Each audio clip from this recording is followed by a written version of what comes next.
This is Think Tech Hawaii. Community matters here.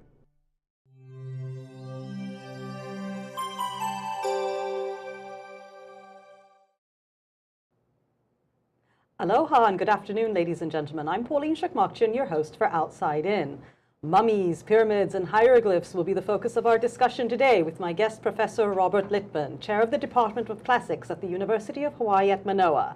Good afternoon, Robert. Good afternoon. Wonderful. So you're our acclaimed local Egyptologist and archaeologist. Yes, I think I'm the only one in Hawaii. That's good. I must therefore be the best in Hawaii. That's yes. right. It's like me. I'm one of the few who lecture on Freemasonry, so I must be the best one at what I do. So, no. Now, you're with the University of Hawaii in the Department of Classics, where yes. you teach several subjects. Yes, I teach Greek and Latin, ancient Egyptian hieroglyphs, Greek and Roman mythology, anything to do with the ancient world. And also you're a trustee, one of the trustees of the Archaeological Institute of America. Yes. Which has a local branch here in Hawaii, right? Yes, I'm the president of the local branch, AIA Hawaii, and a former trustee of the National Archaeological Institute of America. We have a very active local branch, lots of lectures on archaeology, and we bring in the top archaeologists from all over the world to come and lecture here. So, and you usually hold a monthly event, is that right? Usually during the winter, about once a month, once every other month. Okay, and if people who are watching this are interested in going to one of the events, how can they do that? The best way is just email me, Littman, Littman, @hawaii.edu, and I'll put you on our mailing list. Okay, now, your main focus is the Near East, particularly Egypt. And there aren't too many Egyptian things in Hawaii. The only one I can think of, because I talk about Freemasonry as one of my subjects, apart from the Japanese subject, is we have the Masonic Temple. And it's got Egyptian motifs decorating the entrance because Egyptian symbols were incorporated into some aspects of Freemasonic rituals, mainly on the continent, because Napoleon went to Egypt towards the latter half of the 18th century. Yeah. So anything Egyptian was very fashionable at that time. So that's the only thing I can think of, apart from the Tel Timai excavation that you take your students to Egypt. Yeah, well, yes, I have an ongoing excavation. We bring a few students every year, but we've been working at this site since 2007. And it's actually an enormous site. It's a city about the size of UH campus, about 250 acres. Mm-hmm. And it was settled from about the 5th century BC to about the 5th century AD. And it has a particular mixture of Egyptian culture, of Greek culture, and Roman culture. So we excavate the mixture. We have Greek vases that have an Egyptian motif, Egyptian material that has Greek motifs, and we're learning an enormous amount about life and the acculturation and mixture of different cultures at this period. And why was this particular excavation site chosen by the University of Hawaii, or what was the relationship with the Egyptian government? Well, I chose the site. Mm-hmm. A colleague of mine had been working at the site to the north of this called Mendes, which had been a capital of, at one point, of Lower Egypt, or sorry, of Upper Egypt. Mm-hmm. It was such an enormous site that the excavator there kept begging me to take over this site because it was too much for him. Mm. So I reluctantly did it because it's a terrible task to run an excavation, and it's a very burdensome and enormous responsibility. Because now I have the concession at this site, so I'm the only one allowed to excavate at it. Mm-hmm. And we maintain guards there, and we go back once or twice a year to run excavations. Where is it located along the Nile? It's about 90 miles northeast of Cairo, mm-hmm. on the Mendesian branch of the Nile, mm-hmm. near the city of El Mansoura. Okay. And how many students come along with you every year? Well, usually we have about 30 to 35 people, and there are about 8 to 10 students, and then about 20 staff. And an excavation, it's not like the old days where all you needed was a spade and a notebook. You need someone to run your computers, someone to run your total station, your surveying equipment. You need a faunal expert, you need a ceramic expert, you need a metal expert. So it's really, it's a combination of a lot of different people, a lot of different skills. And then we hire about 100 local workers at the site. My foreman and the sort of creme de la creme of the workers are from a village called Kuft in Upper Egypt. And the people of this village were actually trained by the great Egyptologist Flinders Petrie in the 19th century. And I bring about 4 or 5 of them up to really direct the workers.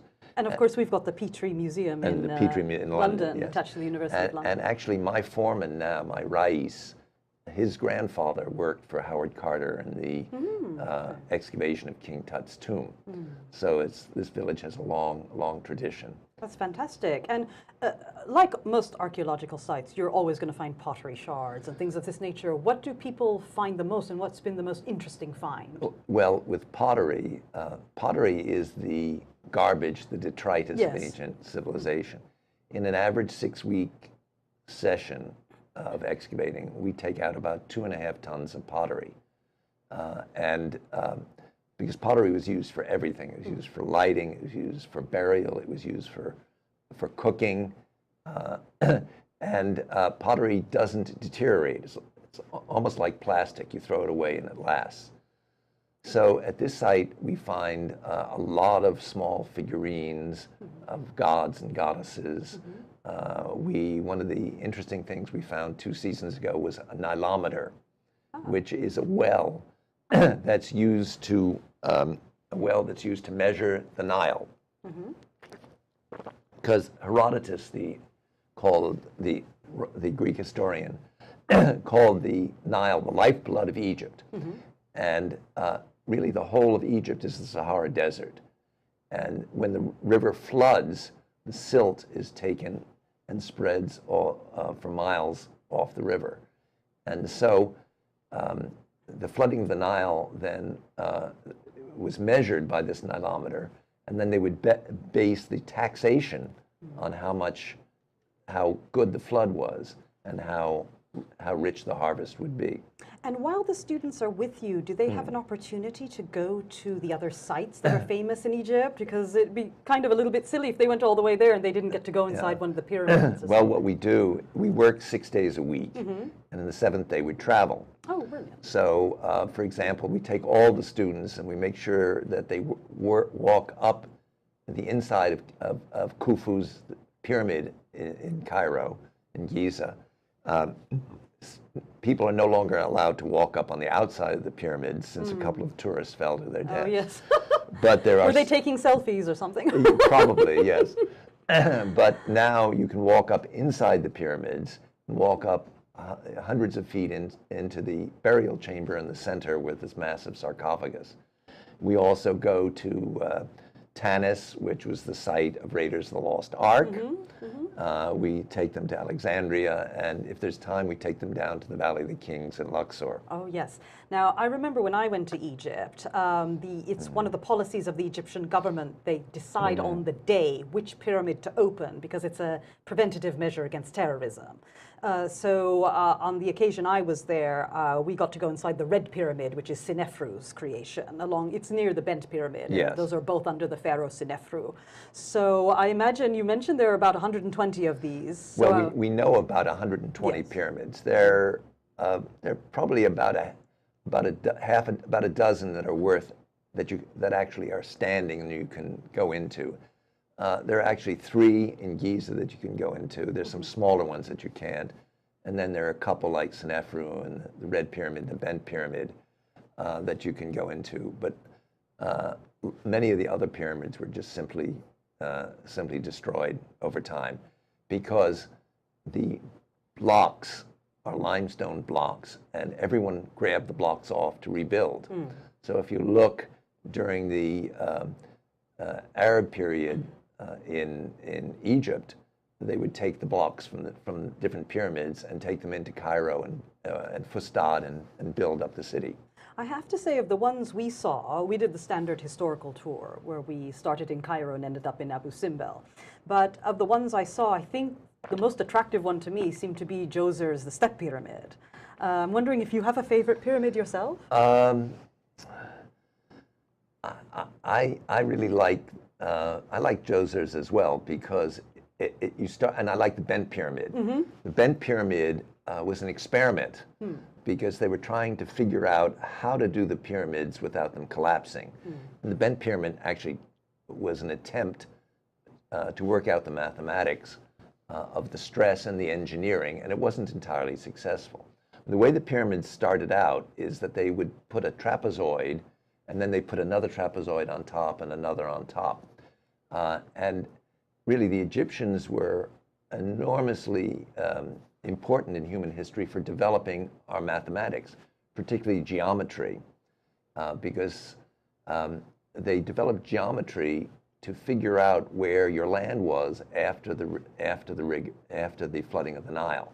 Because if you knew a couple of points in the distance, you could then triangulate and figure out where the land was. And actually, the first measurement of the circumnavigation of the size of the Earth was done by a Greek in Egypt in the 3rd century BC, who calculated a little over 25,000 miles of the circumference of the Earth. And the three main ones in Cairo, of course, the gigantic Pyramids, Cheops, Khephren, and Mycerinus. Yes. And these, we're talking about the History Channel in a second, which is highly amusing for us. But these are said to align with the belt in Orion's belt, in the star constellation of Orion. So I'm wondering, because you're a professional in this area of Egyptology and archaeology, what your thoughts are on things like the Ancient Alien series and the History Channel. Do you just laugh at it, or do you get angry by this? No.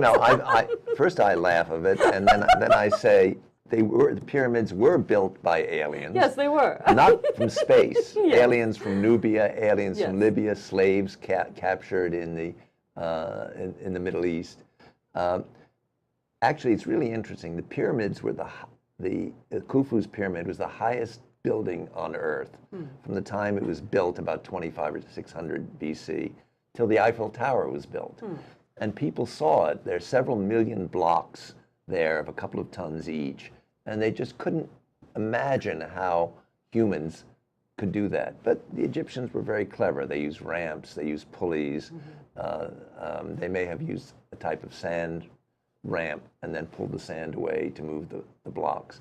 And I've even had one of my colleagues took about 20 people and wood and logs and showed how you can move a 2-ton block with about 20 to 30 people. Okay, so aliens, but not extraterrestrials. Exactly, yes. Okay, brilliant, Robert. We're just going to take a quick break, and we'll be right back to discuss about the mummies. This is Think Tech Hawaii, raising public awareness. Some say scuba divers are the poor man's astronaut. At DiveHeart, we believe that to be true. We say forget the moon. DiveHeart can help children, adults, and veterans of all abilities escape gravity right here on Earth. Search diveheart.org and imagine the possibilities in your life. They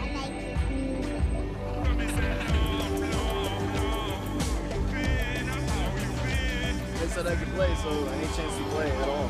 You know, that's my life. I love music. Yeah, that's how we do it. Hello everyone, I'm DeSoto Brown, the co-host of Human Humane Architecture, which is seen on Think Tech Hawaii every other Tuesday at 4 p.m.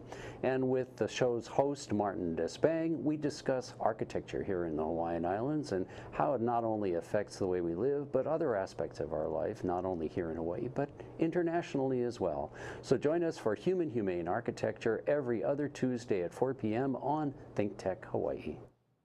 Aloha and welcome back, ladies and gentlemen. We are discussing Egyptology and archaeology with Professor Robert Littman. And we were just talking about the Tel Timai excavation, where you take the students from the U of H to do some digging, mostly for garbage, but hopefully you find some things now and then. And we haven't found any mummies there? No? We found mummies have been found, skeletal remains, but part of the problem of mummies in our location is it's very wet. So by the time we get the bodies, usually there's nothing left but the skeleton. But we have found some very important skeletal remains there. Now, what's particularly interesting about you, Robert, is that you delve into a lot of ancient medicine as well. So this is one of, besides the languages and the history and the civilization of the Near East, the regions of Egypt, Turkey, and all this area, Hebrew and Greek history, ancient Egyptian civilization. Why do you have this interest in medicine? as well? I started out as a pre-med Oh, right, okay. in school. I was from a family of physicians. Same as me, yeah. I was expected to follow the course, but And you didn't. I didn't. Like me. But I actually wrote, one of the early articles I wrote was jointly with my father on the plague of Athens. He was a microbiologist and an MD, PhD, and we did some writing together.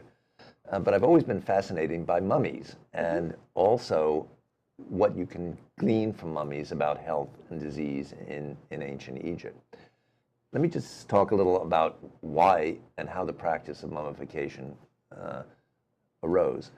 First, it's really dry in Egypt. So if you take a normal burial and you bury someone in the sand, 5,000 years later, 6,000 years later, you still find the skin on the person. So the bodies are preserved. And what happened, and you find these earlier burials with grave goods, with bowls, with food.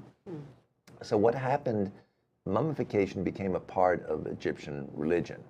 So it was believed that if either your name, your image, or your body survived, you would then have immortality. So mummification then was an expensive process, and it started with the pharaohs and the nobles. Later on, in later Egyptian history, by the Roman period, by 100, 200 AD, it had spread to the general population. But in the early period, 3000 to about 1000 BC, it was just pharaohs and the nobility. And so it's almost as soon as everyone had a house, you got married, you have a house, then you got to start building your tomb, because the tomb was called the Per Nechech, your house of eternity. And also, you would take things with you to eternity. So, for example, in a typical noble tomb, you needed slaves to help you. So you would take these little statues, we call them ushwabti, and you take about 400 of them with you. And you'd have one to serve you each day of the year, about 365. Then you'd have the foreman, and then the ones who directed it. If you look, for example, the grave goods of King Tut's tomb, you find you have his walking sticks, his shoes, his chariots, everything that he would need in the next life. So mummification then became very important. So the idea was that if you could take this natural desiccation and you can improve on it, the bodies would last indefinitely, which is in fact what they do. So what they did was they first removed the internal organs and they put them in 4 jars. And these are referred to as canopic jars. Canopic jars. Yes. Kanops means dog in Greek. Canopus, like the star constellation. Exactly. And the jackal, Anubis, was the god of the of taking you to the underworld, of mummification. And you needed your internal organs for the next life. So and the 4 internal organs that are typically removed is the stomach, the small intestines, the lungs, and the kidneys. Yes, is that right? yes. Because the heart was kept intact because that was considered the seat of the soul. So usually the heart, and the brain sometimes was removed and sometimes wasn't. But it was usually discarded. It wasn't considered It particularly. was drained out of the nasal cavity Well, or there something. are 2 ways, Yeah. one through the nasal cavity and one through insertion in the back of the skull. Is there any indication that points to what the Egyptians thought the brain was for? They didn't really know. Did they really think it was just something useless? They pretty much so. Yeah. I suppose they were onto something considering most people, but... But it's really interesting because one of the things that mummification, and then to sort of segue into some of the medical aspects, one of the things that they learned from a mummification was cutting up bodies. So they learned an enormous amount about anatomy. Physiology. So, and then what happened when Alexander the Great conquered Egypt in 332 BC, and then his general Ptolemy took over after Alexander's death and made himself pharaoh of Egypt and imported tens of thousands, hundreds of thousands of Greeks. And what they did then was to create, Ptolemy, his son Ptolemy II, created the Library of Alexandria. And when he created the Library of Alexandria, it wasn't just a library. It was a research institute. Which they've redone recently, Yes, beautifully. Yes, I was there for the opening. When Oh, you're lucky. They redid. Yes. I think it was 2003. Yeah. And one of the things that they did, and the Greeks had developed a great deal of knowledge about medicine through Hippocrates. They had taken the gods and the goddesses out of medicine. They looked at observation as causation, but they didn't do dissection. And then when Greek medicine came into contact with Egyptian medicine, the quality and knowledge just exploded. So you had people like Herophilus in the 3rd century BC at the library, who almost discovered the circulation of the heart. And it wasn't, it was just 1,500 years, 1,600 years later that Vesalius actually did it. And Herophilus actually went to Ptolemy and said, I need some condemned prisoners to work on. So he gave him condemned prisoners, and then he doped them up with, knocked them out, and then cut them open while they were still alive, and looked at the movement of the heart and the lungs, and really developed an enormous knowledge of anatomy. So from about the 3rd century BC to about the 5th century, 4th century AD, Alexandria was the center of medicine and the understanding of medicine, and most of our knowledge of anatomy, ophthalmology, gynecology, all developed in Egypt. So if you look what our modern medical practice and theory is, it's really has its origins in Greek medicine, but with that bloomed under the influence of That's interesting Egyptian when you medicine. mentioned they used prisoners and their hearts, because if the heart is considered the seat of the soul, because Anubis, when you meet Anubis, he weighs your heart. He has feather. kind of minions Yes. that weigh your heart against a feather to see if you were a moral person in the life that you led on earth.